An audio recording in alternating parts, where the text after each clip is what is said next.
datang ke Stadium Negeri Kuching. Piala FA 20-25, 20-26. Lawanan yang ke-21 iaitu suku akhir yang kedua bakal berlangsung sebentar lagi dengan Kuching City berbekalkan 4 jaringan. Lagi sepakan penjuru yang pantas diambil dan kemudiannya gol. Oh, kealpaan di barisan pertahanan dan Kareka tidak melepaskan peluang itu untuk melakukan rembatan. Ini yang diperlukan dan dimahukan oleh Terengganu FC, yaitu untuk merapatkan kedudukan. Kalau kita lihat, tengok pemain-pemain jersey putih. Belum sedia. Ya, betul. Mereka lewat dan leka untuk membuat pertahanan. Kareka timur bola, turn kaki kiri yang baik, tepat di arah sebelah kanan Haziq.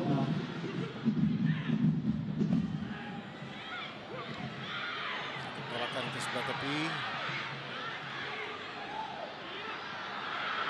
Oh, baik, gerakan ini satu peluang. 2-3 pemain dia dapat atasi. Kelincahan Ramdan Saifullah akan memberikan banyak kesukaran kepada backline TFC. Ya, 1 lawan 1. Dia masuk daripada kawasan tengah. Tandukan dari Haziq Nazli. Baik, Kuisan Chitembi. Atede. Terupas yang baik, lepas.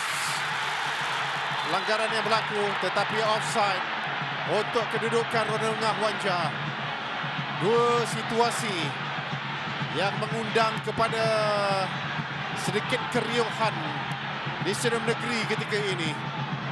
Tapi ini adalah satu terupas yang dilakukan oleh Atede untuk Ronengah Wanja. Ya, betul, pergerakan Jimmy 1 lawan 1. Dia mengubah kedudukan untuk masuk ke dalam. Alif datang untuk blok. Okay, pada ketika ini soft block yang berlaku. Apa keputusannya? Penalti kepada Kuching City.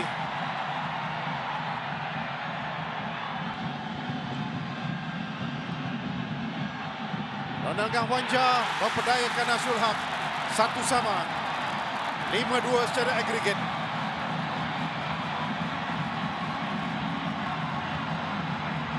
Dengan bantuan VAR, sepakan penalti yang diberikan kepada Kuching City. Mereka, saya rasa sudah pasti dapat memadam saat duka pada minit yang ke-12 tadi apabila dipolusi dengan jaringan daripada Kareka dengan Ronengah Wanja memperdayakan Nasrul Haq untuk kedudukan 1-1. Dua perlawanan berlangsung pada malam ini di Kuching dan juga di SSI Iskandar Puteri. Mino dapat melihat kedudukan Gabi yang tidak dikawal di sebelah tepi. Satu cross ke tengah, terus saja bola itu melantun direct ke dada Haziq Nazli. Mino berpeluang sebenarnya untuk meletakkan dan juga mendapatkan jaringan. Kerana dia betul-betul berada di kawasan tengah ketika Gapi membuat antara cross di bahagian cutback kawasan tengah. Laluan bola tersebut keluar untuk tadi dia heading, kali ini dia dada bola tu. Bahaya, perlawanan dah diteruskan dan Ramdan untuk gol yang kedua.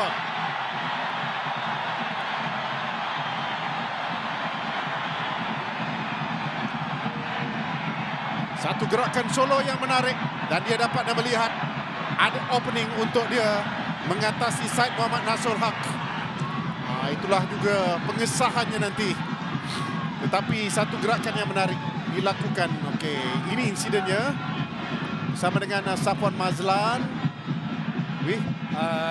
Seolah-olah clear bola. Ramdan yang terima bola ataupun tidak melanggar pada kedudukan Safwan yang juga pergi untuk mendapatkan bola. Tarikan sedikit dilakukan. Dia meneruskan larian menuju ke arah pintu gol melihat pada kedudukan Muhammad Nasrul Haq. Okey.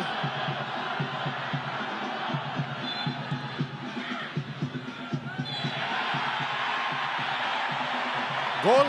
Gol. Itu diterima. Mau cakap, kita terkeliru sikit dengan signal isyarat yang diberikan oleh Futsal Saleh tadi tu. Jadi kedudukannya adalah masih 1-sama. Hantaran semula kepada Kareka yang berusaha keras dapat melak bola ke tengah. Satu turning yang dilakukan.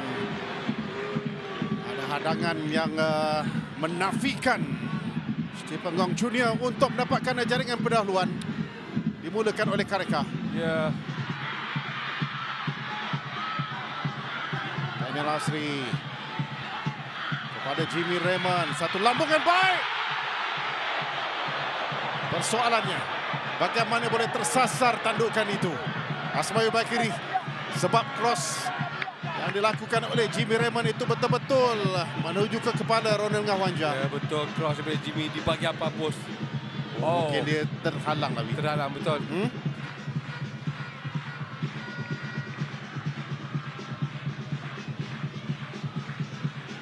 Gorilov, Sidov, dan itu dia. Ada tolakan tetapi offside.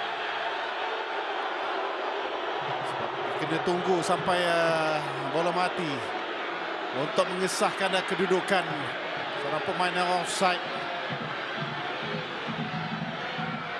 Dari AR2 di seberang sana saudara Junaidi Samad.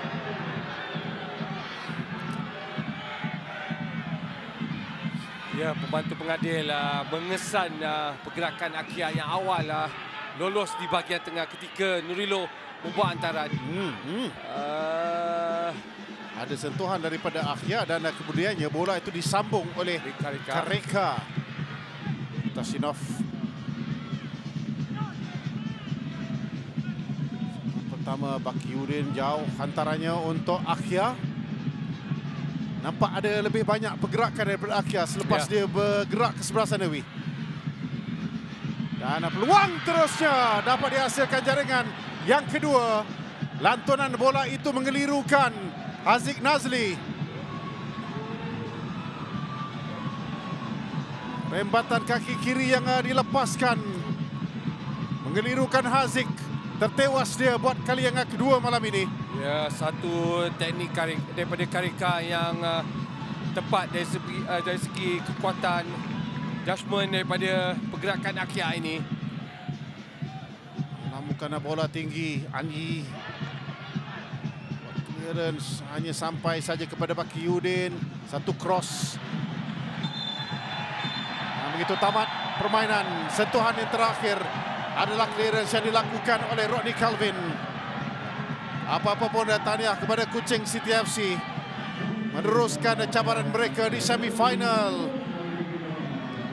Dalam saingan Piala FA ini bakal bertemu dengan juara bertahan Johor Darul Ta'zim yang sedang melalui Penang FC 3-0 dengan kemenangan agregat di suku akhir saingan Piala FA ini 5-3 untuk Kuching City ke semifinal.